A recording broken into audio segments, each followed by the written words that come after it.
After the end of World War II, the world was split into two, East and West.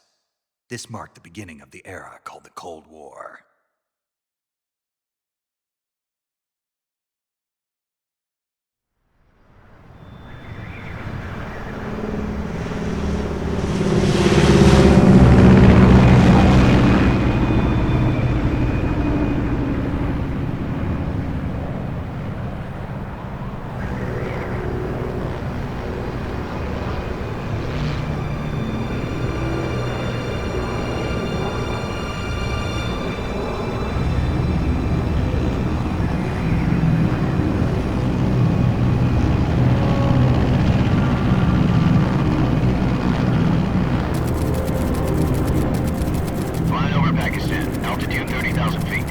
Approaching Soviet airspace. 20 minutes to drop off. Commencing internal depressurization. Equipment check. Arm main parachute. All right. You ready to go? Drop zone still showing a high pressure mass. Cav okay. Good. We've got high visibility.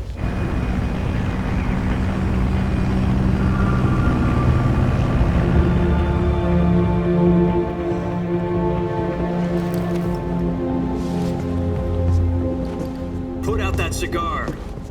Connecting oxygen hose to interior connector. Put on your mask.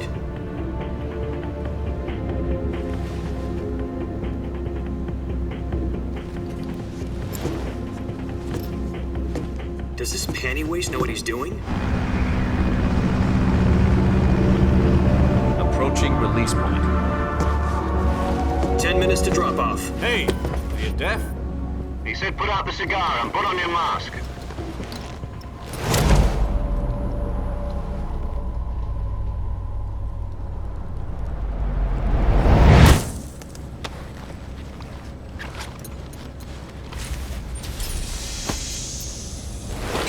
Depressurization complete.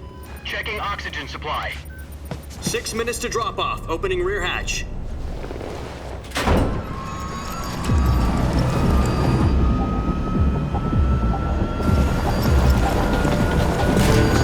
Sunrise.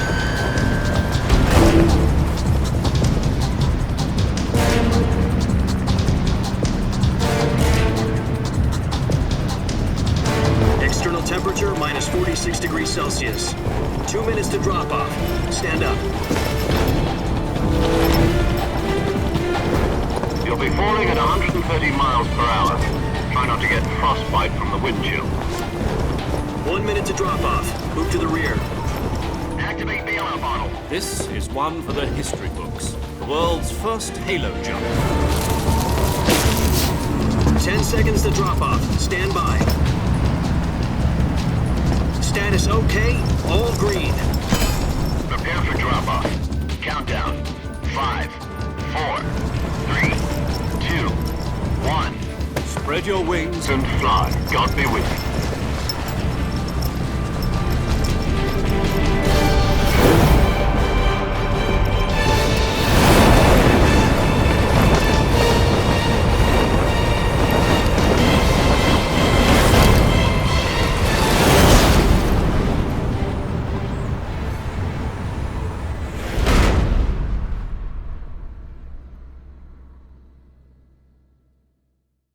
Jack, I've got some important news. The head of the CIA has finally given us the green light for the virtuous mission. Virtual mission? No, the virtuous mission. The future of our Fox unit depends on it. If it succeeds, we'll be officially organized into a unit. Virtuous mission? Sounds like some kind of initiation ritual. You know, don't get cocky. This isn't a training op. Right. So what exactly is this wonderful mission? Well, about 2 years ago, a certain Soviet scientist requested asylum in the West through one of our moles. His name is Nikolai Stepanovich Sokolov. He's head of the ps5 Design Bureau, one of the Soviets' top-secret weapon research facilities, and the East's foremost expert on weapons development. Sokolov? Isn't he that famous rocket scientist? The very same. On April the 12th, 1961, the Soviets achieved the first manned spaceflight in history. The Earth was blue, but there was no God. Well spoken. The rocket that carried Yuri Gagarin into orbit was the A-1, known as the Vostok rocket. Sokolov is said to be the man most responsible for the multi-engine cluster used in that rocket. After Gagarin's flight, Sokolov left rocket development to become the head of the newly established Design Bureau. From a lowly technician to head of a design bureau, that's quite a success story, so why'd he want to defect? It seems he'd become afraid of his own creations. Afraid? Call it a crisis of conscience. And for that, he left his country and his family behind and went over the fence? Not exactly.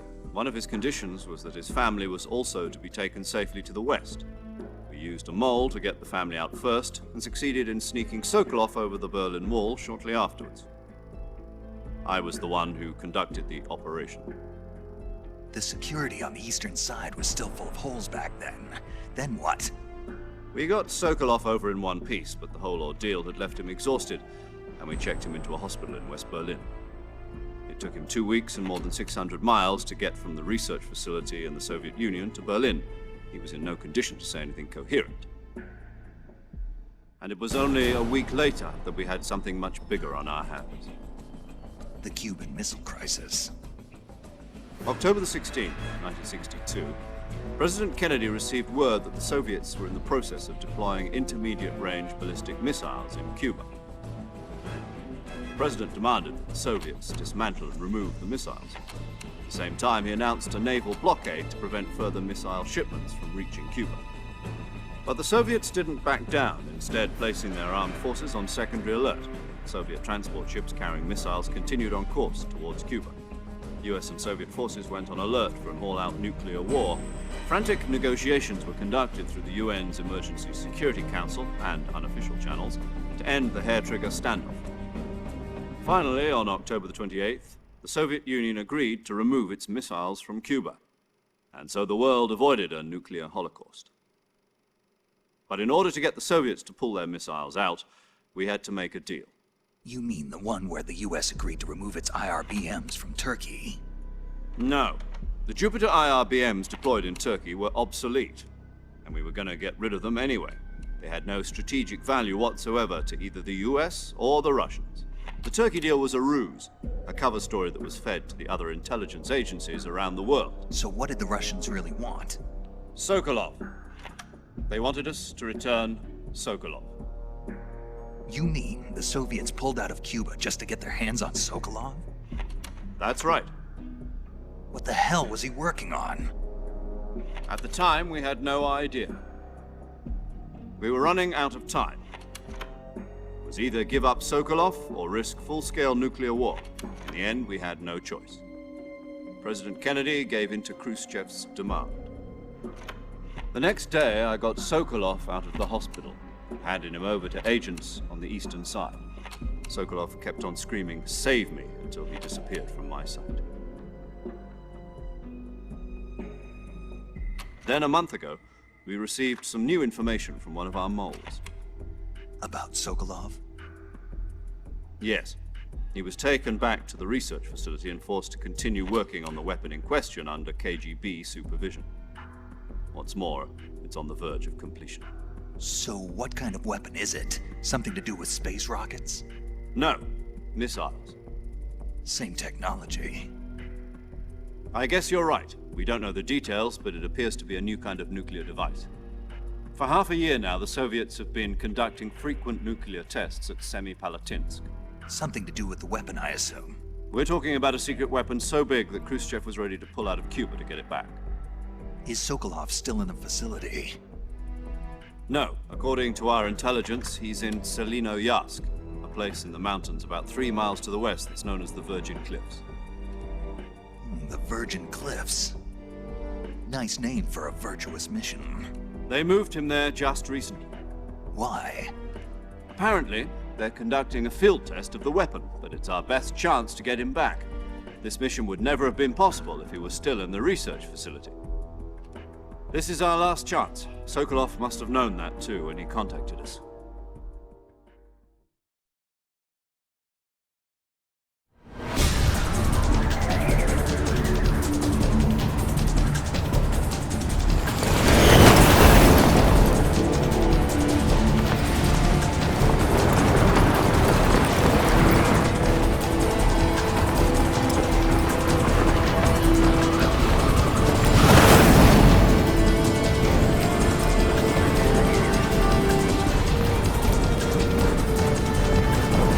Listen up, Jack. Your mission is to infiltrate Selino-Yarsk in the Soviet mountains, ensure the safety of Sokolov, and bring him back to the west.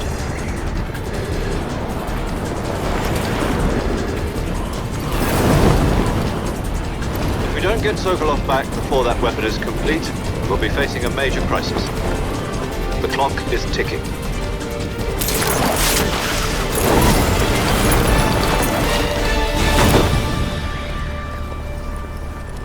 Once we've confirmed the rescue of Sokolov, stand by at the recovery point. A recovery balloon will be dropped at that point. Helium will be pumped into the balloon to inflate it. The process takes about 20 minutes. Once it's complete, the gunship's arm will latch onto the balloon and pull it up. The Fulton surface-to-air recovery system. I'm familiar with the theory. Take it easy. It's been combat proven. Do you think Sokolov is up to it? The shock will be less than during a parachute jump, and the arm can handle up to 500 pounds. So you're planning on going over the border in a single combat Talon? She's equipped with two 6-barrel 20mm Vulcan cannons, as well as two 40mm machine guns. Sounds like she could hold her own against a battalion of tanks. Even with the fuel in the reserve tank, we're facing a 4-hour time limit. If all goes well, it shouldn't take more than a few hours.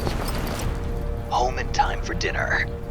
But if anything goes wrong, you'll be eating dinner, breakfast, and all the rest of your meals in the jungle.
Do you copy?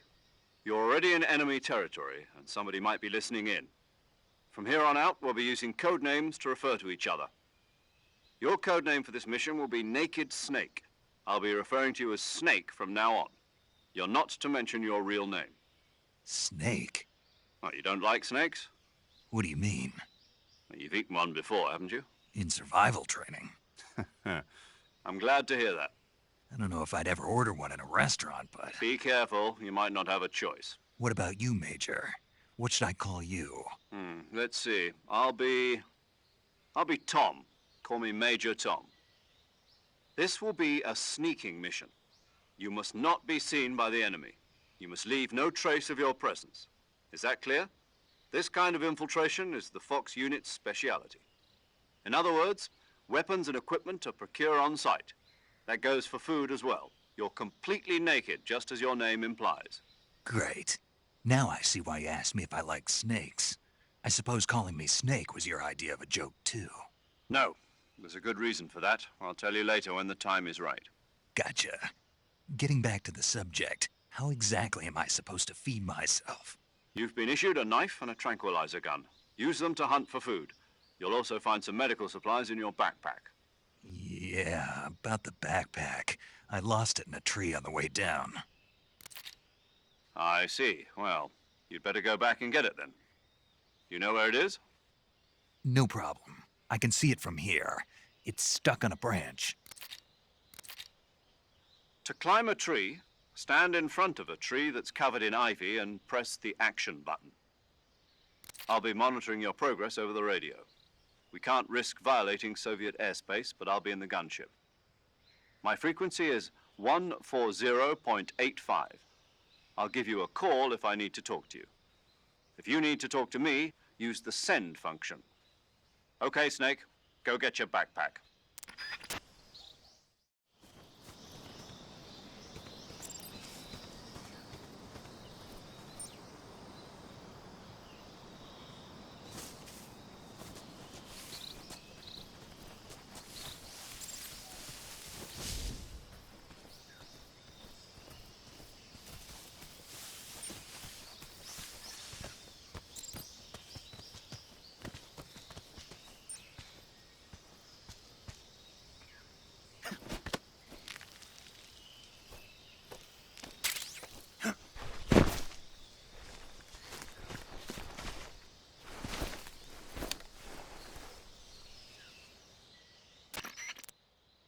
I see you've retrieved your backpack, Snake. To equip a weapon, it's necessary to take it out of your backpack. In the survival viewer, choose Weapon from the backpack. Your available weapons will be displayed in a list on the screen. From that list, choose the weapon you want to equip and press the Enter button. For other equipped items, just do the same thing from Item. Got it. Use the survival viewer backpack. Yep, that's right. Survival is fundamental to this mission. After you've been out in the field for a while, your stamina will start to drop. If your stamina gets too low, it'll affect your performance. You won't be able to shoot accurately, for example, and your wounds won't heal as smoothly. Keep an eye on your stamina so you don't run out. To recover lost stamina, you can hunt for local flora and fauna. You can use either your tranquilizer gun or your knife to hunt. My only weapon is a Mark 22 Hush Puppy tranquilizer gun? That's right. It's been fitted with its own suppressor. However, the suppressor will deteriorate every time you fire. Once its durability reaches 0, the noise suppression effect will be gone. So don't get too trigger happy with it. The suppressor's durability is shown in the icon. Any weapons and equipment beyond what you're carrying now, you'll have to find as you go. I have to find my own weapons and equipment? Whose crazy idea was this anyway? Solo covert actions are standard Fox operating procedure. You can't leave any traces of your presence. No weapons, equipment, footprints, sweat, or bodily waste. The same goes for bullets and cartridges, too. Your presence in enemy territory is already a violation of international conventions of warfare. There aren't supposed to be any American soldiers in Russia. It could spark an international incident. You can't let anyone see you. You can't let the enemy know you're there. This is a stealth mission. You're a ghost, Snake, in every sense of the word. And there'll be no rescue if you're captured. The military and US government will deny any involvement in the affair. Then I'll just have to take care of myself, huh? I'm afraid so. You've been given a fake death pill for that purpose. SIS guidelines stipulate that soldiers on covert ops like this one be issued a potassium cyanide capsule. Tape it to your body so you can take it when you need to. How generous of you. Use it if you're taken prisoner by the enemy. It'll send you into a state of false death for a short time. Fooling them into thinking that I'm really dead. So how do I come back to life? Just take the revival pill. You mean that thing they put in my tooth before the mission? That's the one. But be careful. If you remain in a state of false death for too long, nothing will be able to bring you back. Remember that. I'll keep it in mind. You said this was a solo mission, right? Right. I guess that means I can't count on any reinforcements. Correct. The mission rests entirely in your hands. A real one-man army. Relax. There's a support team ready to back you up over the radio. Who? I'll introduce them to you. This time, survival is of utmost importance. The first member of the support team will be in charge of monitoring your physical condition, acting as a medic, so to speak, as well as recording your mission data. She's a member of Fox as well, and she's here on the gunship with me. She? Hello, Snake. I'm paramedic. Nice to meet you. Paramedic. As in a medic who comes in by parachute. Aren't you going to tell me your real name? Are you going to tell me yours, Mr. Snake? My name, huh? It's John Doe. And they call you Jack for short. You're a regular Captain Nemo. A name means nothing on the battlefield. After a week, no one has a name. What's your name? Jane Doe.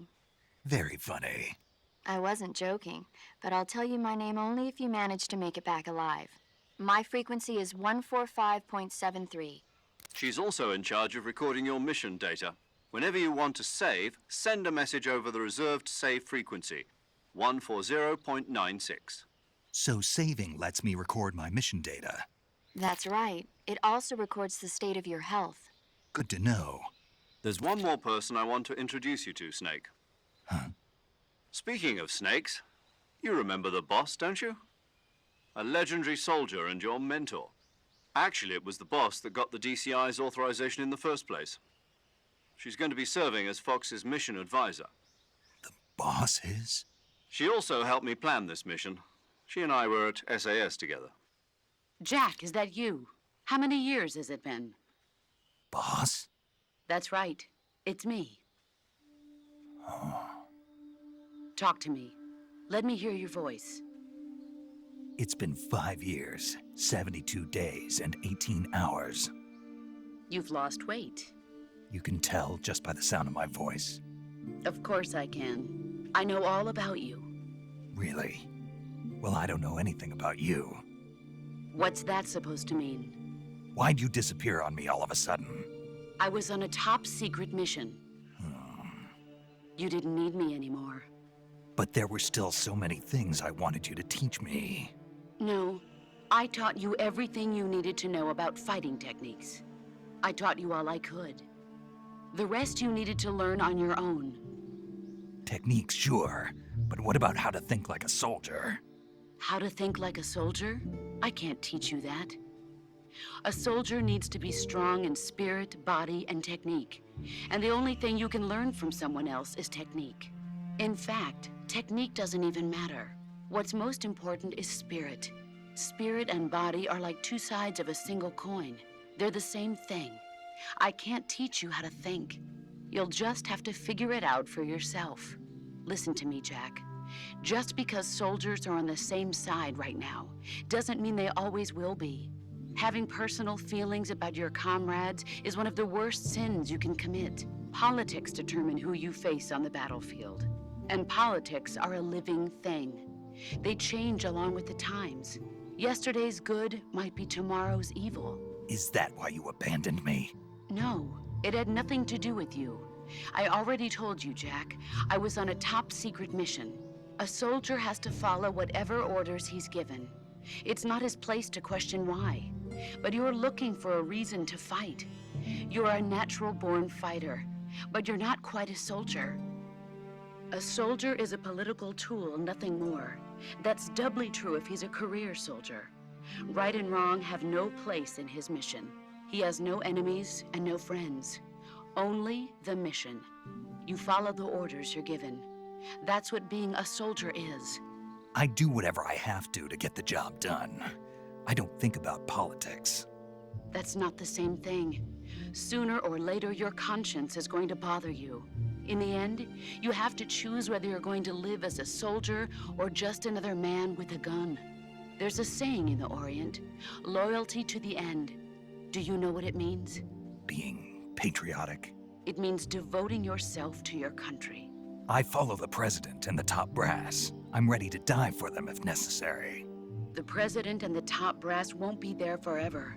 Once their terms are up, others will take their place. I follow the will of the leader, no matter who's in charge. People aren't the ones who dictate the missions. Then who does? The times. People's values change over time, and so do the leaders of a country. So there's no such thing as an enemy in absolute terms. The enemies we fight are only enemies in relative terms, constantly changing with the times. As long as we have loyalty to the end, there's no point in believing in anything, even in those we love. And that's the way a soldier's supposed to think? The only thing we can believe in with absolute certainty is the mission, Jack. All right, but do me a favor. What is it? Call me Snake. Snake. Oh, right. Your code name is Snake. It suits you well. That's right. The legendary unit that the boss put together during World War II was a snake. The Cobra unit. A group of heroes that brought the war to an end and saved the world. As long as you've got a legendary hero backing you up, you'll be fine. Isn't that right, Snake? Yeah, I can't think of anyone else I'd rather have with me. Oh, and one more thing, boss. Yes? It's good to hear your voice again. Same here. After all, who knows if either of us will make it out alive? Snake, you are always best at urban warfare and infiltrating buildings. But this is the jungle. Survival is going to be key. Those CQC techniques I taught you are sure to come in handy. CQC? Close quarters combat, huh? I've been in the Green Berets for the past few years. I'm probably pretty rusty. Not to worry. I'll be here to help you remember. After all, this is your first actual survival mission. I'll be supporting you over the radio. Where are you, boss? Next to the Major? The boss is communicating with us by radio from aboard a Permit-class submarine in the Arctic Ocean. My frequency is 141.80. Call me if you need my advice on battle techniques. Gotcha. Your mission is to retrieve Dr. Sokolov. Dr. Sokolov is being held in an abandoned factory located to the north of your current position. Avoid heavy combat and don't let anyone see you. Don't forget that this is a stealth mission. Snake, try to remember some of the basics of CQC.